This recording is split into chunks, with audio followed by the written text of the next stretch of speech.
We've just seen a short clip there, a recap of where we've got up to in our previous weeks when we've looked at the book of Nehemiah.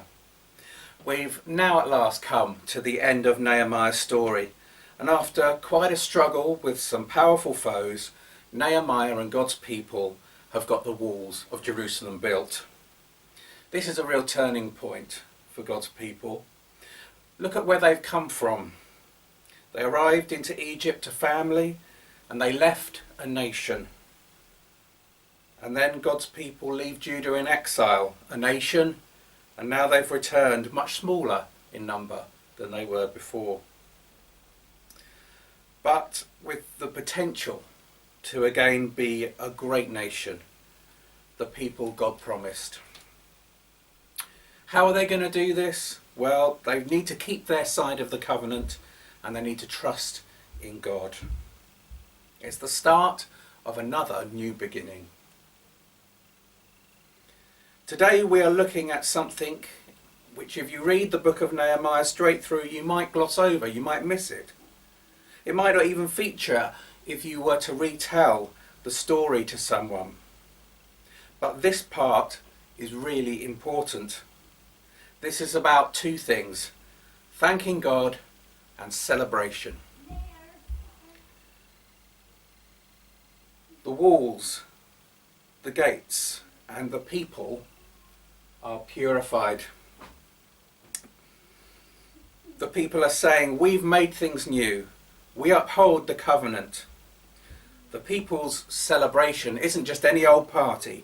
It is a celebration for a reason. That reason is because God has brought them to this place of new beginning from a place of total despair. Most of the remaining population would have known nothing else but living in destruction after conflict.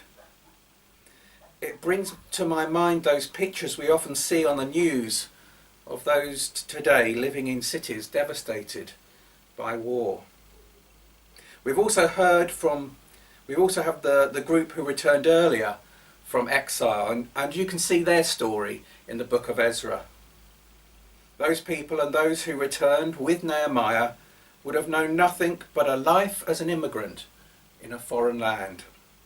But now they've returned, and God's people want to do nothing but thank God in joyous celebration. I think it's clear to see why there is a thanks celebration here. But what about us? How often do we thank God? It's right that we petition God to intercede, and it's right that we ask God to guide. But it's also right to thank God for what he has done and what he continues to do for us. I'm sure there are some philosophers among you who are asking, why does God need our thanks at all? He's all-knowing, all-powerful. He's present everywhere. Well, the answer is it's about relationship. God is not in great need of our thanks, but it builds our relationship with him. It turns our eyes from what God has done to the person of God himself. And that's the end goal, relationship with God. And God looks at us and says, they are my child, and I am well pleased. Of course, the celebration comes out of a desire to thank God. In fact, celebration is one of the overarching themes of the Bible. It's what clever people call a meta-narrative. From Old Testament feasts in Exodus to the parables of Jesus in the New Testament. Lots and lots of celebration. The one we look at today is just one example.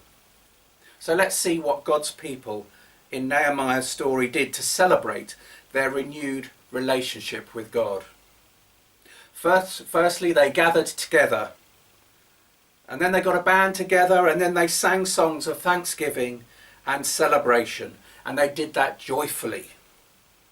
They did something to symbolize their thanksgiving and celebration afterwards, so they would remember. Does that sound familiar? Well, it should do, because they're doing church. It's how our church is modelled today. It doesn't feel quite the time really at the moment for us to be talking about celebration. For nearly a year now, we've been under restrictions as the COVID-19 virus has spread. But despite this, we should always come to any act of worship with an attitude of joy. Not just an emotion, but a deliberate action. There are things we can still be thankful for, even though we are in difficult times. And when this crisis is over, just like God's people in Nehemiah's time, we'll be able to mark that in celebratory worship. So, when we are face to face again, after the exile experience of lockdown, what do? Well, this is what we do. What we do when we meet as a community of Christians will be based on celebration in the Bible. Will you come ready to give thanks? Will you come ready to celebrate what Jesus has done and is doing for you?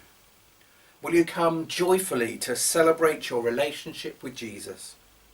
And I don't mean you need to fling your arms in the air, but you can if you want to. And I don't mean you need to dance in the aisles, although I may join you if that's your way. And I don't mean you need to wave a flag, jump up and down, shout amen, but do that if that is your expression of celebration. You don't need to do any of those things, but you do need to be joyful. You are here because Jesus saved you. You are here because you are loved by God and love him in return.